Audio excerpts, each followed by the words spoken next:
అందరికీ నమస్కారం. Welcome to our channel Priyamvada.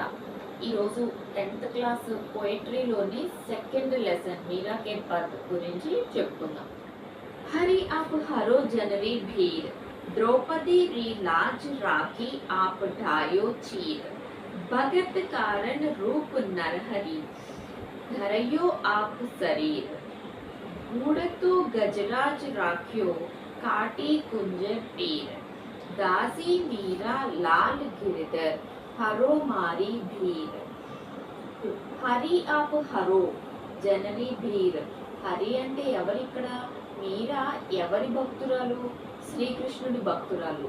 Hari అంటే ఇక్కడ విష్ణుమూర్తి రూపాల్లో ఉన్నటువంటిది ఈ శ్రీకృష్ణుడు. అవును కదా? హరి అంటే శ్రీకృష్ణుడి భక్తురాలు. ఇక్కడ శ్రీకృష్ణుడు. హరి అంటే ఇక్కడ శ్రీకృష్ణుడిని ప్రార్థిస్తాను. ఆపు హరో జన్ అంటే ప్రజలు, జనాలు, ఎవరైతే పూజిస్తున్నారో వాళ్ళు. రీ భీర్, భీర్ అంటే ఏంటి? దుఃఖము, కష్టాలు, బాధలు. దీనికి మనకి ఏం చెప్తుంది ఆవిడ?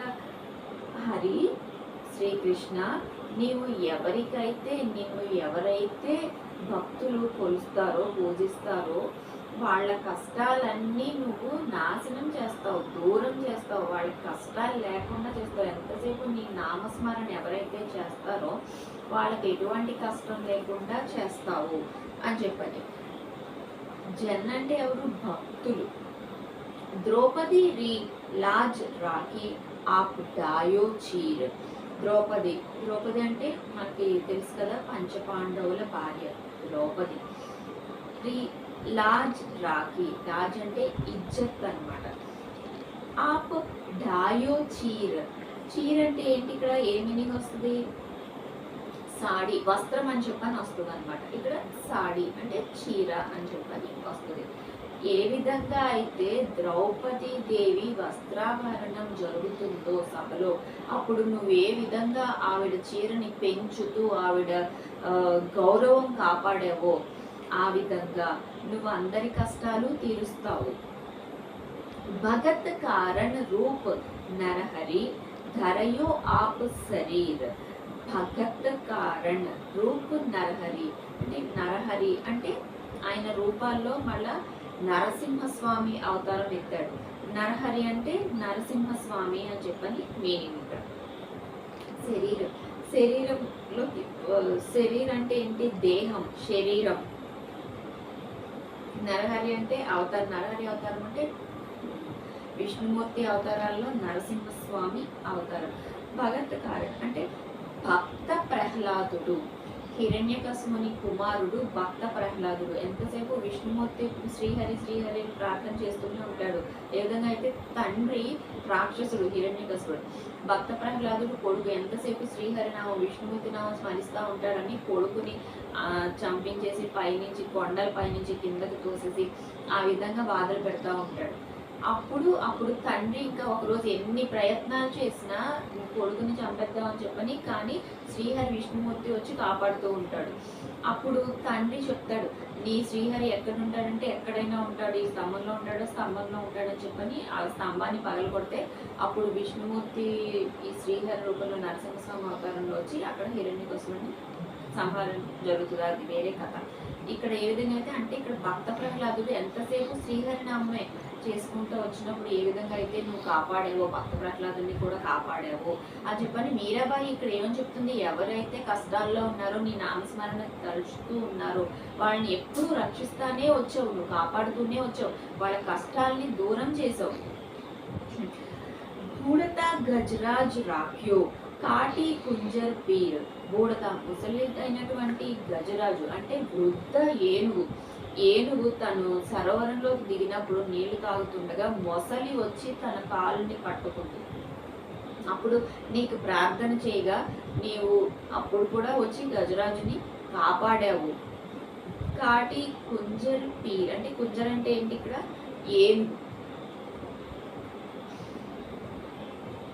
తన మరణ సమయంలో నీ నామస్మరణ చేయగా అప్పుడు నువ్వు ఆ గజరాజుని కూడా కాపాడావు.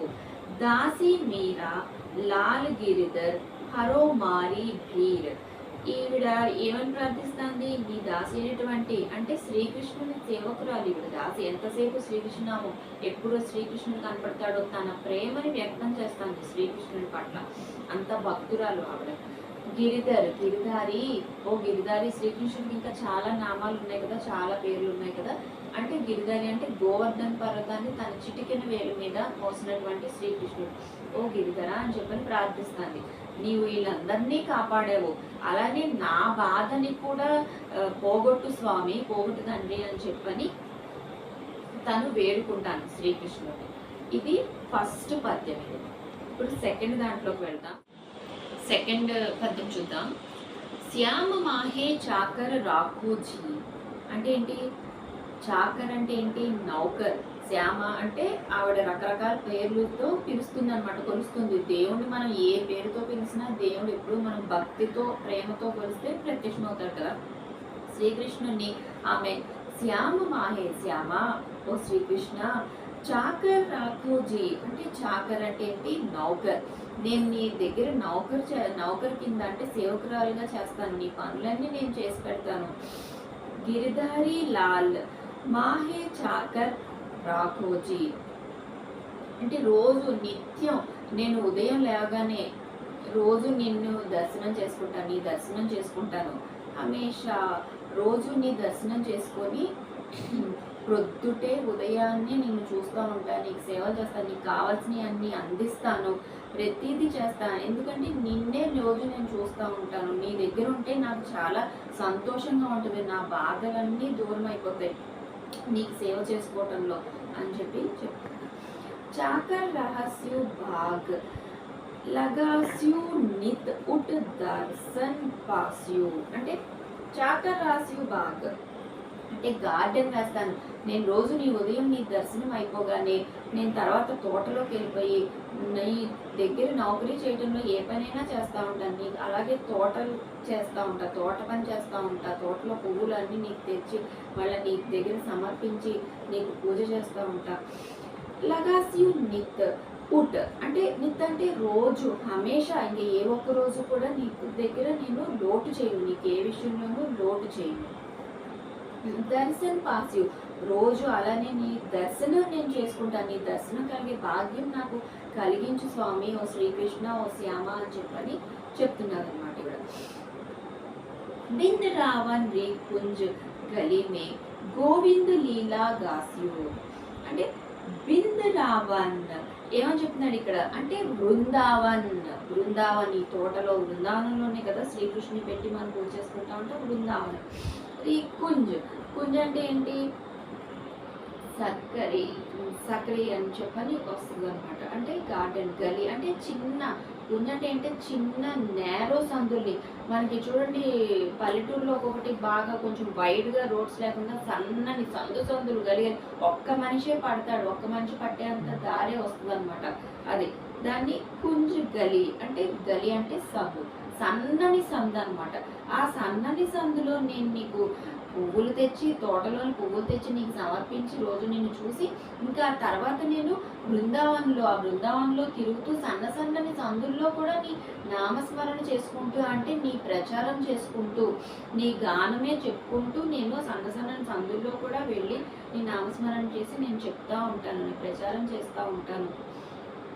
గోవింద లీలా గాస్యు గోవింద నామస్మరణే చేసుకుంటా పాటలు పాడుతూ వెళ్తూ ఉంటాను అని చెప్తుంది అనమాట.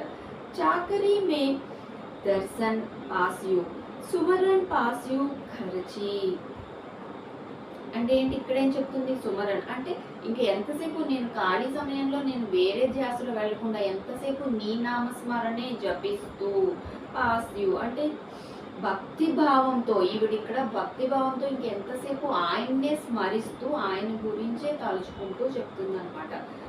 స్మరణ పాస్యు ఖర్చి ఎంతసేపు నీ నామస్మరణ చేసుకుంటూ నీ భజన చేస్తూనే ఉంటాను. భావ భగత్ జాగి రీ పాస్యు తీను బాతుం సరసి ఆమె ఏంటి? శ్రీకృష్ణుని భక్తి భావంలో మునిగిపోయింది. భావభక్తి అంటే ఆ భక్తి భావంలో జాగరి అంటే సంతృప్తి, లేదంటే సంపత్తి, సామ్రాజ్యం అనమాట.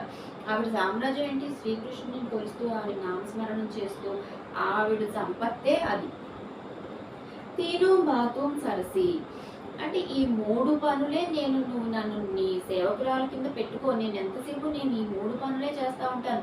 ఏంటి ఇప్పటిదాకా ఏమి చెప్పాడు? ఏం 3 పనులు ఇవిడ చేసేది? నీ కింద నౌకరీ కింద చేస్తాను, నీ సేవకురాల కింద, దాసీరాల కింద ఎంతసేపు నీ పనులనే చేస్తూ ఉంటాను. నీకు అన్నీ అందించి, నువ్వు లేచేసరికి నీకు అన్నీ అక్కడ అందించి, నీ దర్శన భాగ్యం ఉదయం లేక నీ దర్శనం చేసుకొని నీకు కావాల్సినవన్నీ అక్కడ సమకూర్చేసి నేను మళ్ళీ తోటలోకి వెళ్ళిపోయి తోటలోని పుష్పాలు, పువ్వుల్ని అన్నీ చూసి ఆ తోటలోంచి కూడా నువ్వు మళ్ళీ ఎప్పుడు వస్తావా అని చెప్పి నిన్నే చూస్తూ ఉంటాను. తోటలోని పువ్వులు అన్నీ నీకు అక్కడ సమర్పిస్తాను. ఆ తర్వాత నీ గానం చేసుకుంటూ చిన్న చిన్న సందుల్లో కూడా బృందావనం అంతా నీ పేరు నామస్మరణ చేస్తూనే నేను వెళ్తూ ఉంటాను అని చెప్పని ఇప్పటిదాకా ఈ పేరా వరకు మనకు అక్కడ శ్రీకృష్ణుని వర్ణిస్తూ వెళ్ళిందనమాట మీరాబాయి. ఇప్పుడు ఈ నెక్స్ట్ దాంట్లో చూడండి, మోర్ ముకుట్ పీతాంబర్ సౌహే గల్ వైజయంతి మాల. ఇప్పుడు శ్రీకృష్ణుని ఏ విధంగా ఉంటాడో ఆయన వర్ణిస్తాను. ఇప్పుడు ఇప్పటిదాకా ఆమె భక్తి భావంలో ఆమె ఏం చేస్తుంది శ్రీకృష్ణుడికి అనేది చెప్పింది ఇప్పటిదాకా. ఇప్పుడు ఆయన శ్రీకృష్ణుడు ఎలా ఉంటాడు? మోరు ముకట్, ఆయన నెమలి పింఛాన్ని ధరిస్తాడు. ఆయన శిరస్సు మీద నెమలి పింఛాన్ని ధరిస్తే, పీతాంబర్ సౌహే అంటే పీతాంబర వస్త్రాలు అంటే నీలమైనటువంటి పీతాంబర వస్త్రాలు అంటే పీలే వస్త్రం అనమాట, అవే ధరిస్తాడు. గల్ వైజయంతి మాల, మెడలో ఎప్పుడూ వైజయంతి మాల ధరించి ఉంటాడనమాట. బింద్ రావణ్ మే ధేను చరవే మోహత్ మురళీ వాలా అంటే మోహన్ మురళీవాలా. బృందావనంలో వింద్ రావణ్ అంటే ఏంటి? బృందావనం. బృందావనంలో ఎంతసేపు ఏం చేస్తాడు ఆయన శ్రీకృష్ణుడు? ధేను చరావే, గోవుల్ని తీసుకొని బృందావనంలోకి వెళ్ళిపోయి వాటిని మేపుతూ ఉంటాడు అనమాట శ్రీకృష్ణుడు. ధేను అంటే గాయ్. మోహన్ మురళీవాలా, మోహన్ మురళీవాలా అంటే మురళి అంటే ఇంకెంతసేపు ఆయన చేతిలో ఏముంటది? వీణతో ఆయన మధురంగా అందరినీ ఆకట్టుకునేటట్టు వీణ వాయిస్తూ మనకి కనిపిస్తూ ఉంటాడు. మురళి అంటే మురళి అనమాట, మురళి నాదం చేస్తూ ఉంటాడు, గోవుల్ని కాస్తూ. ఊంచా ఊంచా మహల్ బనావ్ బిచ్ బిచ్ రాకుం బారీ. బారీ అంటే ఏంటి? బగీచా. ఊంచా ఊంచా అంటే ఎత్తైనటువంటి మహల్ అంటే ఎత్తైనటువంటి భవనాలు నేను కడతాను నీ పేరు చెప్పుకొని. రాఖీ భారీ, బిచ్ బిచ్ రాఖీ గారి అంటే నేను ఎత్తైనటువంటి భవనాలు కట్టి అందులో భవనానికి మధ్యలో తోటలు నిర్మించి, ఎందుకంటే ఆ తోటలు నువ్వు ఎప్పుడు వచ్చినా నిన్ను ఆ తోటలోంచి నిన్ను చూడటానికి అని చెప్పని చెప్తుంది ఇక్కడ మీద. సావర్య దర్శన్ పాస్యు పహర్ కుసుంబి సాడి. సావర్య ఓ శ్రీకృష్ణ అని చెప్పని సంబోధిస్తుంది. దసరను పాస్యు అంటే ఏమని చెప్తుంది? ఓ కృష్ణ, నీ నామస్మరణే చేస్తూ ఎంతసేపు నీ దర్శనం చేస్తూ నీ దర్శన భాగ్యం చేసుకుంటూ. పహర్ కుసుంబి సాడి. పహర్ అంటే ఏంటి? పహన్ అంటే ధరిస్తాను. కుసుంబి అంటే లాల్ చీర అంటే ఇదివరకు మనకి ఆరెంజ్ కలర్లో కాషాయ వస్త్రాలు అని చెప్పని అంటారు. ఇక్కడ కూడా లాల్ దారి ఆ చీర ధరించి, సాడి అంటే ఆ చీర ధరించి నీ నామస్మరణే చేస్తూ ఉంటాను, నీ కోసం ఎదురు చూస్తూ ఉంటా. ఎత్తైన భవనాలు నిర్మించి వాటి మధ్యలో భవనానికి మధ్యలో తోటలా నిర్మించి నీ నామస్మరణ చేస్తూ ఉంటాను అని చెప్పి. ఆది రాత్ ప్రభు దర్శన్ దీజ్యో జమునాజీ రే తీరా అంటే ఏంటి? ఆది రాత్ అర్ధరాత్రి సమయంలో ప్రభు శ్రీకృష్ణ నీ దర్శనాన్ని నాకు ఇవ్వు, నాకు కలిగించు, నీ దర్శన భాగ్యం నాకు కలిగించు. దీజు జమునాజీ. జమునాజీ అంటే ఏంటి? యమునా నది తీరంలో. రే తీరా అంటే తట్, ఒడ్డు. ఆ యమునా నది తీరంలో నువ్వు అర్ధరాత్రి నాకు నీ దర్శనాన్ని ఇవ్వు స్వామి అని చెప్పని చెప్తుంది. మీరా రా ప్రభు గిరిధర్ నాగర్ హివడు ఘనో అధీరా అంటే ఏంటి? ఇక్కడ మీరా ఓ ప్రభు గిరిధర అంటే శ్రీకృష్ణుడు తన చిటికెన వేల్లో గిరిధర ఆ కొండని ఎత్తి అందరినీ రక్షిస్తాడు. అప్పుడు అందుకని ఓ గిరిధర అని ఇక్కడ గిరిధర అని సంబోధిస్తుంది మీరాబాయి. ఇవడో అంటే హృదయ్.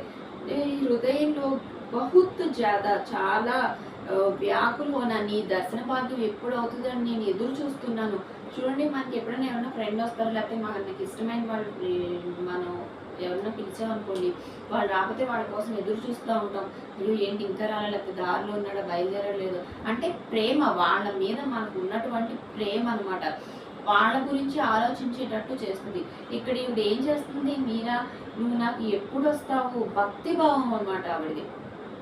అర్ధరాత్రైనా దర్శనం ఇవ్వు స్వామి, నీ దగ్గరే నేను సేవకురాలుగా చేస్తాను, ఆ అదృష్టాన్నన్నా కలిగించు స్వామి అని చెప్పని చెప్తుందనమాట. ఎక్కడికి అర్ధరాత్రి నువ్వు నాకు వచ్చినా సరే, ఏమన్నా నేను వెలుగుగానే ఉంటాను, నీ దర్శనం కోసం నువ్వు రావాలి అని చెప్పని భక్తి భావంతో ఇక్కడ ఈవిడ చెప్తుందన్నమాట. అది దీని అర్థం.